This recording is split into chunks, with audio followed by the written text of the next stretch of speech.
looked at North Carolina and the floods there. We looked at fires in both Hawaii and LA. Those are three of the recent events that we've targeted and worked with the Red Cross on. In those moments, it's not so much nursing as it is a generalist approach to helping people get the safety, get the medications that they need. Those are all real, and we see that every day.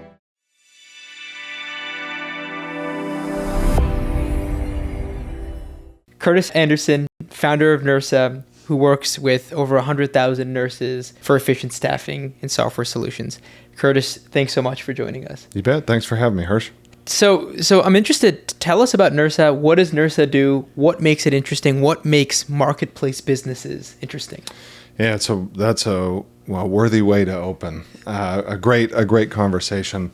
Nursa connects healthcare managers who have short-term shift needs directly with the most reliable and qualified staff to fill those needs. So we do that through a software platform. Both sides have a web portal and an app. Managers can log in and list needs. Nurses can log in and select jobs that they'd want to work of their own free will and choice. The two work together and then rate one another, repeat the transaction as frequently as they'd like. Wow. And in this journey, what part of the process have you optimized for, right? I'm sure you could spend your time on 100 different things. What has been the most important for you? Yeah, marketplaces succeed. You've got two different customer bases. Marketplaces succeed on selection, quality. You might say as the two overarching umbrellas for the managers in the healthcare facilities. What they want is options to help them fill the short-term closures or cancellations. For the nurses, what they want is a variety of opportunities to look at and fill. And so providing selection for both sides is really interesting. It's where you get to an early discussion about chicken or egg. Do you put jobs up first, or do you go find the clinicians who can fill those jobs?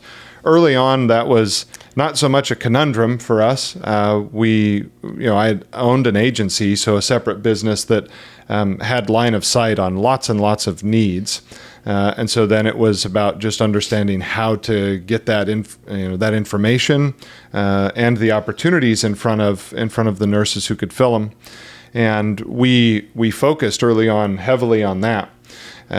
Oddly enough, you get into some really narrow gaps. So I spent almost a year focusing on how many clicks it takes for a facility to list a shift on the platform. In the first couple of versions that we built, we were more than 30 clicks.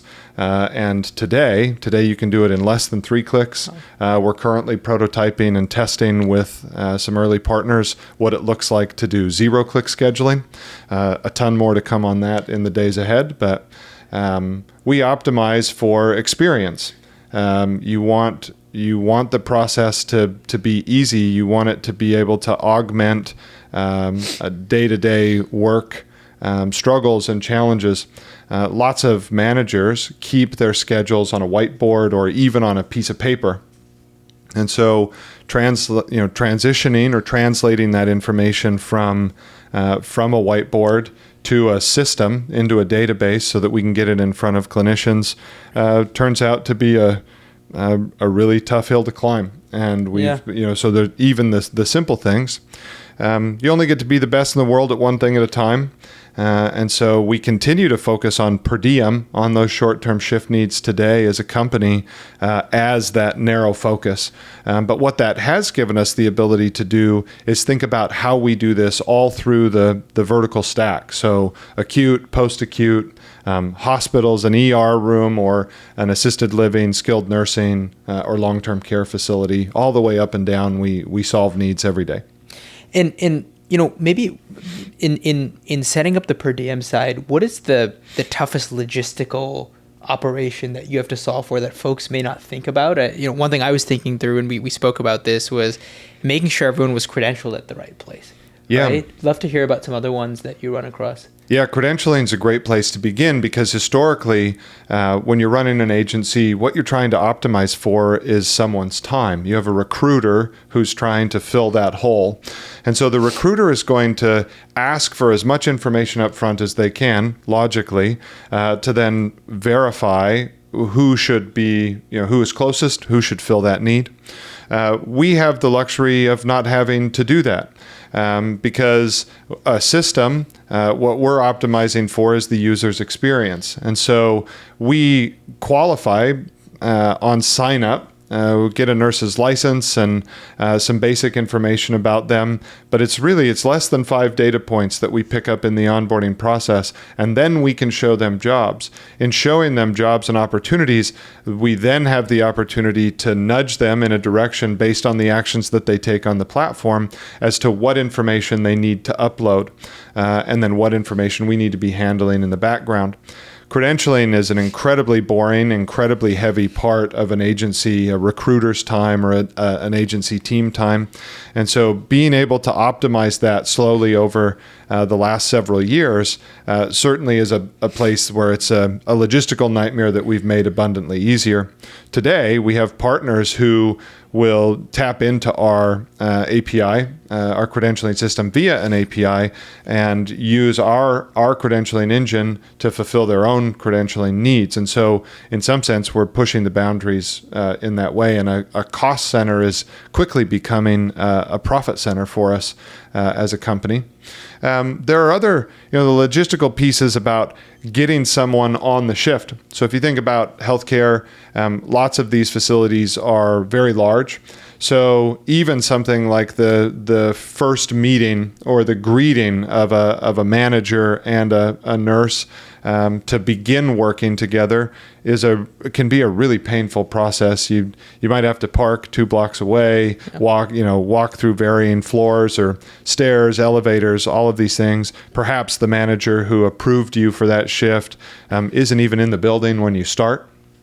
And so working through those dynamics has been another area where I think you just broadly overlook the complexity of delivering an incredibly simple, very beautiful experience for both sides. Yeah, I'm sure it seems simple, but it is incredibly complex. And some of the best products are like that, right? Just incredible user experience. So. Absolutely. You start something and getting something from 0 to 90% to perfect. And then the second half of that journey from 90% to 100%, those are actually the same distance. It takes a long time and a lot of commitment, intentional focus to dial those things in and get the experience right. And what's been surprising to me, I think, is just the level of maybe even the amount of time that it takes to do something the right way. We're really great at innovating in healthcare on things of a clinical nature. Cancer, for example, we throw all kinds of money at cancer, billions, $5-6 billion a year every year for the last decade. What we don't tend to focus on as much as I think we can and should, and you guys certainly feel this as well, is operational cancer. Just the logistical nightmares in actually running an efficient business. And healthcare, these healthcare facilities are a business, certainly mission-based, but I think there's so much opportunity to continue to push the boundaries of efficiency and what we're building on that side of the fence. Yeah, and ideally that leads to better patient care, less out-of-pocket costs, just makes it a better patient journey at the end of the day. Absolutely. On that point, you spoke about Providence and some of the work you've done with them. Can you just talk about your read on healthcare consolidation? We've seen a bunch of it happening over the last couple of years since COVID, and what impact has that had on Nursa? Yeah, I think generally the market here is wide and disparate. Staffing certainly, but healthcare more broadly. So there's lots and lots of opportunity for efficiency. But a disparate market economically lends itself naturally to compression, to consolidation over time. Some of that's driven by cost. Other parts of it will be driven by experience and what audience choice dictates. We've seen, outside of COVID, after COVID, so 23 forward, we've seen an increasing amount of consolidation in the staffing space. Some of that's driven by decreasing bill rates. Most of it is driven by the opportunities to continue to create mass and concentrate resources. Certainly something you felt as well, I'd have to imagine. But that's an exciting time. Certainly an opportunistic environment to continue to innovate, to find like-minded peers, and continue to push to deliver better patient care, as you mentioned. Switching gears a bit, you actually recently, and I found this fascinating, became one of the exclusive Red Cross partners when it comes to nursing, right? Maybe start with, how did you even go about setting that up? Yeah, so once you have a platform functioning, some folks will say you've got lightning in a bottle if you can manage both sides and help find positions for the people looking, and then help find people for those seeking to fill a position. Then we get a chance to think about how might we use this more dynamically as a resource. It's a internet as a verb concept, and 57% of what we filled in 24 matched and filled on the site within 24 hours of the shift start time. So we can handle really, really, really close to shift start time needs and get fulfillment on that very consistently in the markets that we serve. And as we looked at that, the opportunity was to then say, well, where else in the healthcare system could we provide short-term resources? The Red Cross turns out to be a really unique partner in that respect, because so much of their work is transient. They're going to show up in an area for a blood drive, for a natural disaster recovery effort, and they're going to set up an operation, be there for several weeks, close it down, and leave. And so the transient nature of that business felt like, to us, a clear place where we could help as a partner to deliver on their needs. We ran some tests. We did not just the Red Cross, but a handful of other organizations, kids' cancer camps, just some really interesting use cases where we started to play with the idea of helping deliver in these hours of need. The Red Cross in particular is quite prolific because just the idea, the shared mission. I mean, for us, this is about getting a patient to the bedside of every patient in need. And that is certainly at the core of what the Red Cross is trying to do, deliver care in the moments when people need it. And so that was a very natural fit. And then we've piloted a number of different opportunities here. We'll continue to grow this, and it certainly is a broader illustration of the powerful dynamic that a marketplace can play in helping to ease staffing crises across the country in a number of ways. I'm really curious to hear about some of the most compelling stories of the work that nurses with Nursa have done, ones that you've seen or heard about that you're willing to share. No, absolutely. So from a basic platform perspective, early on I met a gal who was a nurse, had worked in nursing, had been on an ICU team for better than a decade. Her team loved her. She loved her manager. Until one day, she learns that her father has a rare form of cancer. He's got a short amount of time to live. She goes to her manager and says, "Look, I need a more flexible work opportunity. I've got to be able to take care of my father." She had elected to do that, to care for her father in end of life. She certainly had the skill set to do it. The manager on the other side of that conversation was struggling with about a 35% vacancy rate in staff. And so legitimately and logistically, the manager could not afford to offer this woman a part-time opportunity for fulfillment. And so what ends up happening is this veteran 10-year ICU nurse leaves the bedside, ends up taking a couple different part-time jobs in different industries, to fill the need for financial, just taking care of the home, while her father went through his end-of-life stage. She took care of him. The process ended up taking about 11 months. And then as her father passed, took some time and then decided to come back to the bedside. But she always thought, and the way that she described it to me, is that this is incredibly strange that I had to leave my profession to fulfill like the mission and service-based component. She's a regular user of our product today on the platform, fills several shifts a month, and her note is, "This is bridging that gap for me." When we start to get into other use cases, had a call recently, a support call recently that I listened to, where a gal was going through a divorce, moved out of her home, had to live in her car. Ended up taking 3-4 weeks, filling shifts on the platform to make enough cash to fill first and last month's rent for her and her child to be able to move into. Those are some of the more extreme.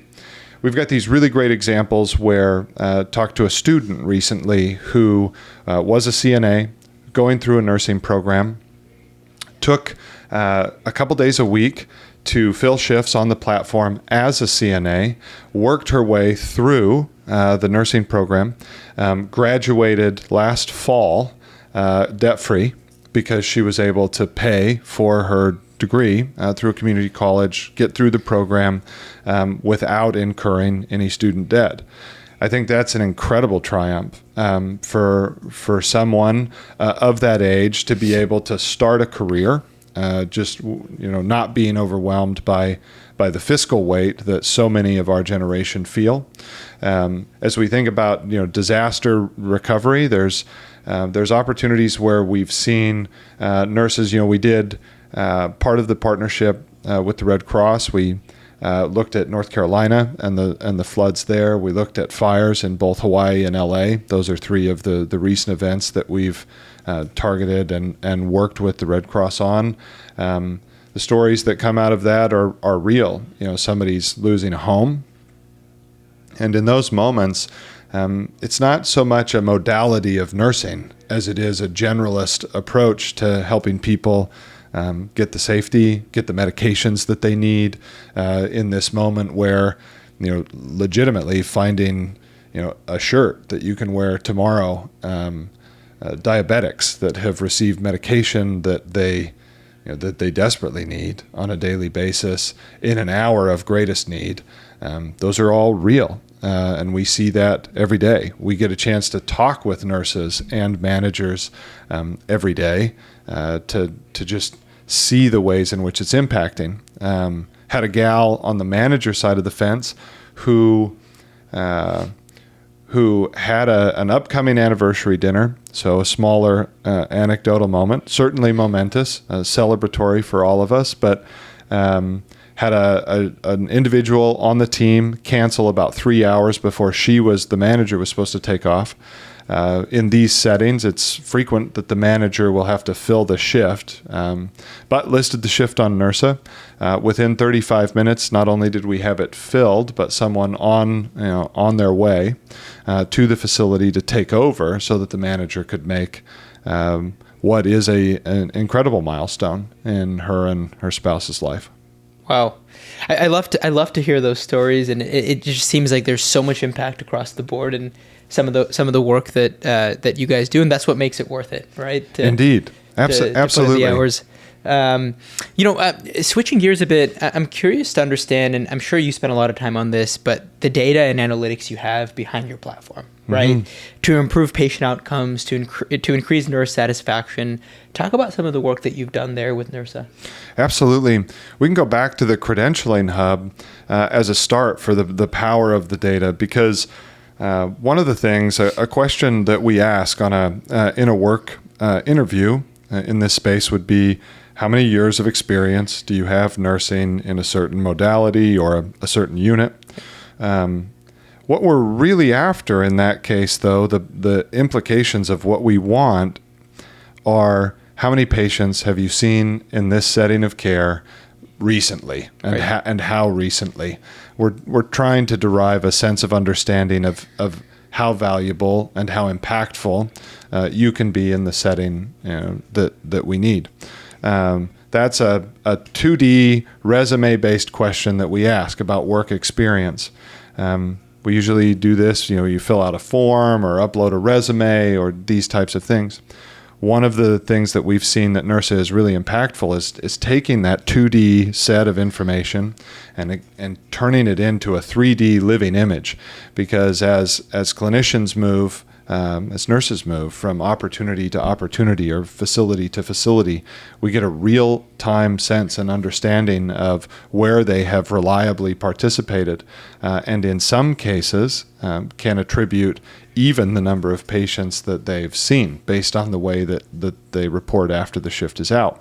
That's a really interesting start to going much, much deeper, because at the end of the day, 120 pages of documentation about academic records and work history and references doesn't always say as much as knowing that you're reliable and dependable, you'll be here on time, and that you'll be able to care for the patients that we have.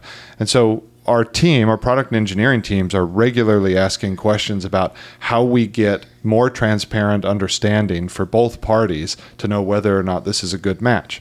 There's a Jack for every Jill, and what we're trying to do is make sure that every Jack meets every Jill every time. I love that.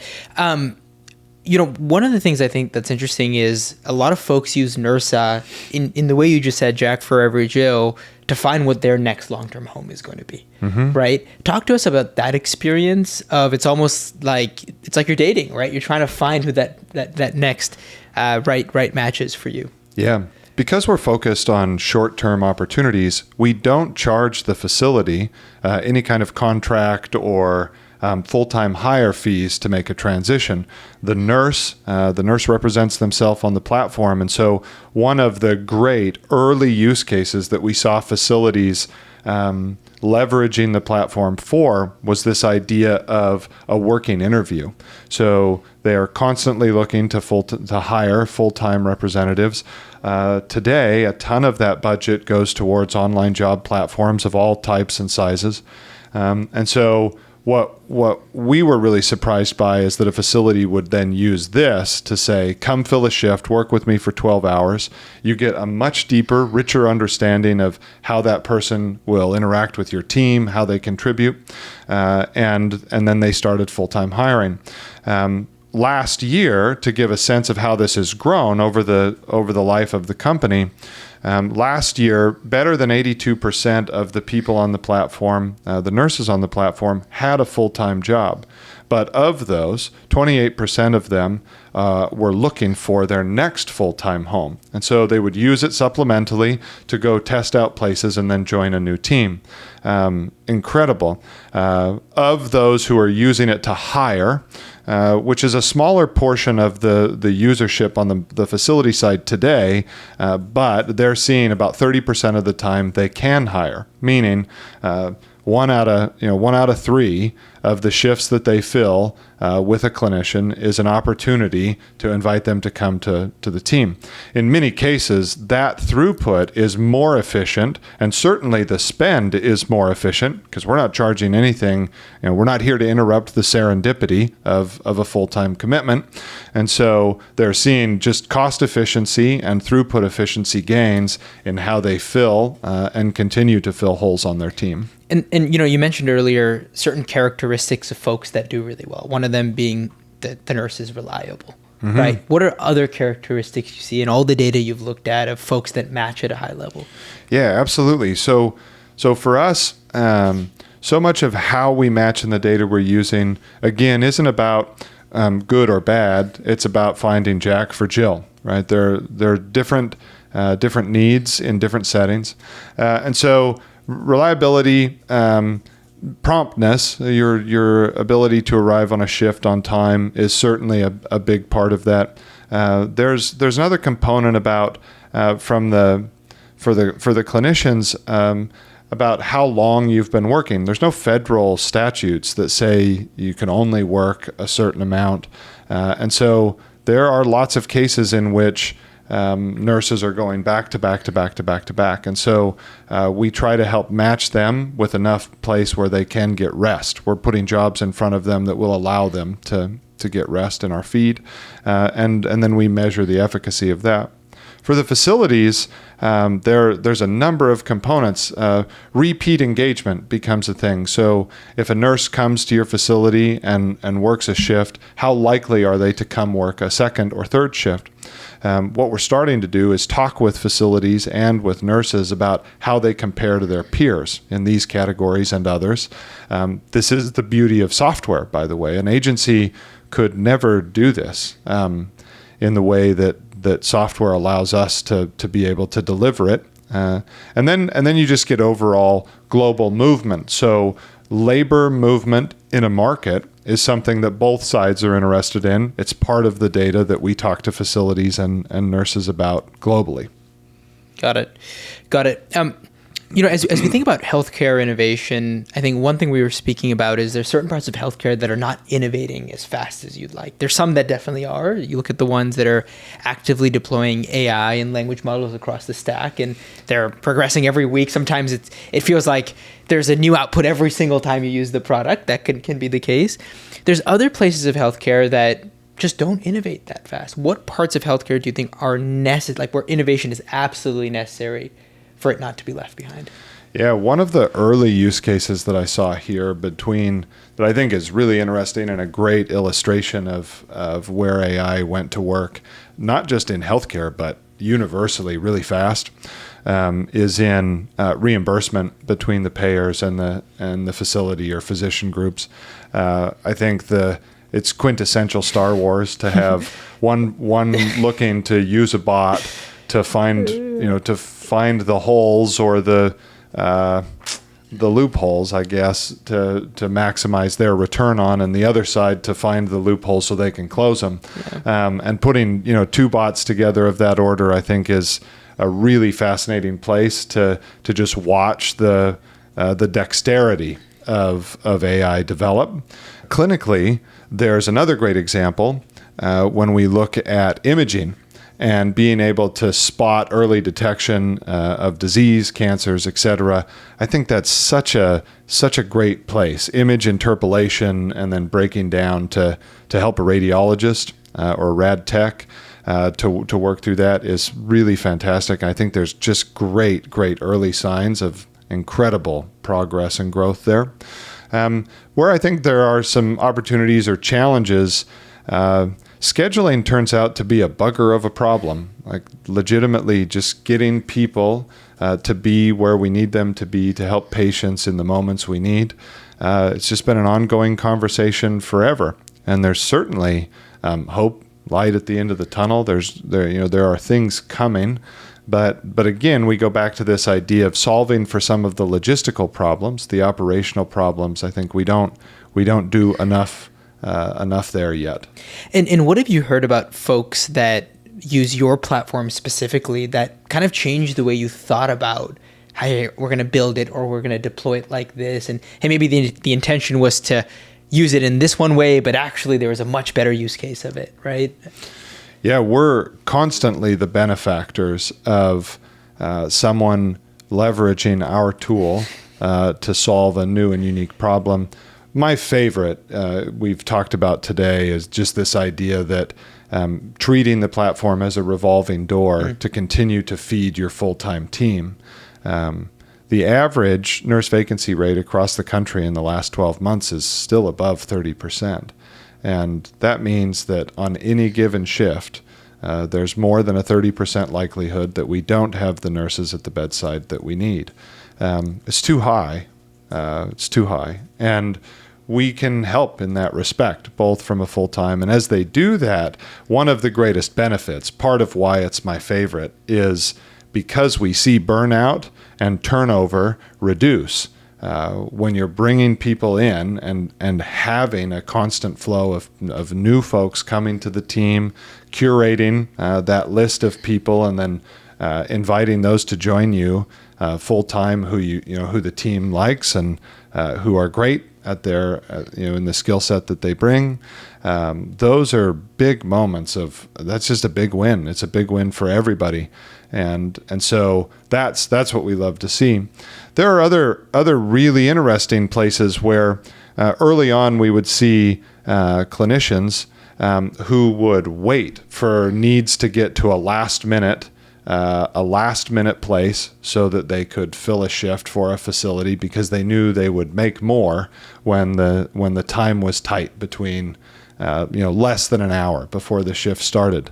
That was really compelling. I didn't know that there were people that would wait that long to determine how they were going to work or when they were going to work. So there's interesting examples like that that we see. Our product team talks to users every day. Our engineering team has exposure to users every day, and our operations team is shaking hands and working with folks in the field every day. And so we have several channels to intake the information, and then we curate that and turn it into product roadmap pretty fast. But it's moving quicker than we gave it credit for, as illustrated by these examples. One of the I'd say mutual interests we have is in nurse safety, right? Mm-hmm. Which is, and I didn't even realize how big this problem was until we started taking a look at it. And it's horrifying at times.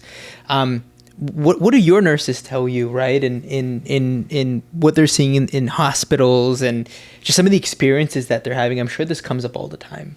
Yeah. Our notes get pretty simple, actually. Flexibility matters a great deal. In determining when and where you work is a really helpful way to avoid some of the greater risk environments of having a physical attack or some kind of a poor event of this nature to happen. We fundamentally believe at Nursa that each of us is an I, not an it, a subject, not an object. And as we empower people with the flexibility of choice, that means they get to determine what is too risky for them. This means that for the facilities, there's even something as simple as like a workers' comp claim. Those go down in the partners who use the platform heavily and lean on it in that capacity, because every nurse that's coming in your building is making an active choice to be there. It's not an edict that they've received from above. Beyond that, I think there's so much more ground to make up on this. Society at large is more aggressive than I think has been in past decades. And so the alarming statistic that we've looked at is that in the last 12 months, one in four have experienced a physical attack based on our survey. And that's too much. It's part of why they're leaving the bedside.